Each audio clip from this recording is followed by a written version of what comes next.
जो आपका डाउट हो रहा है, जिस क्वेश्चन पे आपका डाउट फंस रहा है, उस क्वेश्चन को तुरंत क्लियर करना है, चाहे यूट्यूब, चाहे गूगल, चाहे आप जिस अध्यापक से पढ़ रहे हो उससे, चाहे जिससे, क्योंकि जहां तुम्हारा डाउट फंस रहा है समझ लो तुम्हारे लेवल से थोड़ा चीजें बढ़ रही हैं, उस डाउट को तुरंत क्लियर कर लेना है। ठीक, उसके बाद जो बात है क्या पढ़ना है और क्या नहीं पढ़ना है, इसको ध्यान से समझिएगा।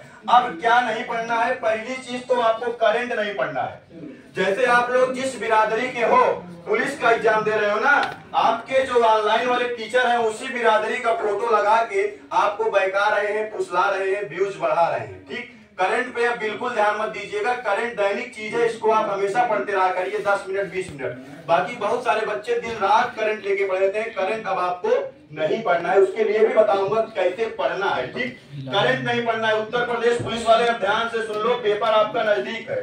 दूसरी चीज, आपको इतिहास नहीं पढ़ना है।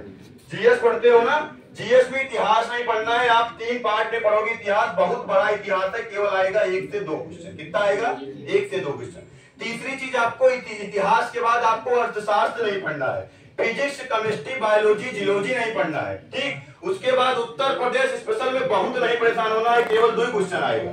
जितना मैंने बताया, यहाँ से अगर पेपर बहुत टफ बना तो 10 से 12 क्वेश्चन बनेगा, नहीं तो पिछले वर्षों का और जितनी बार पुलिस का पेपर हुआ है रिकॉर्ड उठा के देख लो, अगर 7 क्वेश्चन से ज्यादा आया होगा बताना पढ़ाना बंद कर देंगे।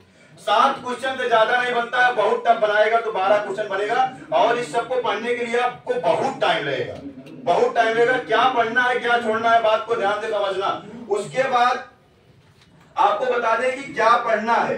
पढ़ना क्या है, मैथ लगाना है। मैथ में ऐसे क्वेश्चन को लगाना है जिसको आप 1 से 1.5 मिनट के अंदर सॉल्व कर डालो। जो क्वेश्चन आपका 3 मिनट लेता है उसको कतई मत पढ़ो, छोड़ दो, जान लो तुम्हारे लेवल का नहीं है, सीजीएल का क्वेश्चन है। ठीक, जो क्वेश्चन 3 मिनट लेता है उसको छोड़ दो, उसको पढ़ो ही मत। बात समझ गए ना। और आपको मैथ कहां से पढ़ना है, आरएस अग्रवाल की जो किताब है उसका अभ्यास प्रश्न जो है वही करना है, अभ्यास प्रश्न। और सारे प्रश्न देख लेना, उत्तर प्रदेश पुलिस का जो एग्जाम हुआ है उसी अभ्यास प्रश्न से ही आए हैं। ठीक, कहां से पढ़ना है समझ गए ना, आरएस अग्रवाल की किताब के अभ्यास प्रश्न से पढ़ना है। उसके बाद रीजनिंग आपको पढ़ना ही पढ़ना है, कहीं से भी पढ़ लो, अच्छे से पढ़ लो। और उसके बाद फिर आपको क्या करना है, YouTube पर स्टैटिक और करंट की क्लास बिल्कुल नहीं लेनी है। YouTube पे स्टैटिक, जीके और करंट की क्लास बिल्कुल नहीं लेनी है। आपको भरमाते हैं, बढ़िया बढ़िया एकदम सर संवर के आते हैं, बढ़िया कपड़ा पहन के आते हैं, क्रीम पाउडर लगा के आते हैं, और आपके साथ केवल और केवल अंधविश्वास होता है, अपना व्यूज और सब्सक्राइब हम लोगों को बढ़वाते हैं। उसको पढ़ना बंद कर दो। अगर आपको करंट और स्टैटिक जीके पढ़ना है तो करंट के लिए एक स्पीडी आती है, मात्र और मात्र 50 पन्ने की है। 50 पन्ने में आगे का 15 पन्ना छोड़ देना, बाकी पढ़ लेना, तुम्हारा कल्याण हो जाएगा, 100% गारंटी है।